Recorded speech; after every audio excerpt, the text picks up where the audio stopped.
ସରକାର ମାନେ ନିକଟ ବି ନା ଆଇନ କାନୁନ ନିକଟ ଦେବି ସେଇଟା ଆମେ ବୁଝିପାରୁନା। ସେଥିପାଇଁ ଆମେ ସବୁ ବହୁତ ସାଇକେଲରେ ଘଟଣାଟି ହେଇଛି ଜମିବାଡ଼ି କେସ୍କୁ କେନ୍ଦ୍ର କରିକି ଝଗଡ଼ାଝାଟି ହେଇଥିଲା। ହବା ଫଳରେ ଗୋଟେ ପିଲା 2 ଜଣଙ୍କୁ ହାଣି ଦେଇଛି। 2 ଜଣ ଭିତରେ ଜଣେ ମରିଯାଇଛି, ଆଉ ଜଣେ କଟକ ବଡ଼ ମେଡିକାଲରେ ପଡ଼ିଛି।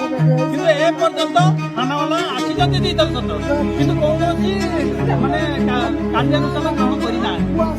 ଆମେ ତାଙ୍କ କାର୍ଯ୍ୟାନୁଷ୍ଠାନ ଅସନ୍ତୁ, ଯାହାଫଳରେ ଆମେ ବର୍ତ୍ତମାନ ଶବ ନେଇକି ଯାଉଛୁ ଥାନା କହିଲେ ଥାନା ଆଗରେ ସହିକି ତାପରେ